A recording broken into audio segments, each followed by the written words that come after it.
So in this video I want to show you how to unmute someone's notes on Instagram. First you need to open the Instagram app on your phone, then go to the profile page.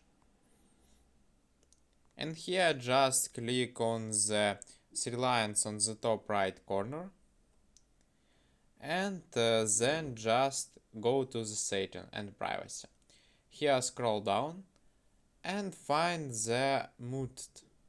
And here I can find the people I muted at the same time, and then click on the back arrow and go to the following and find here these people here, for example using search bar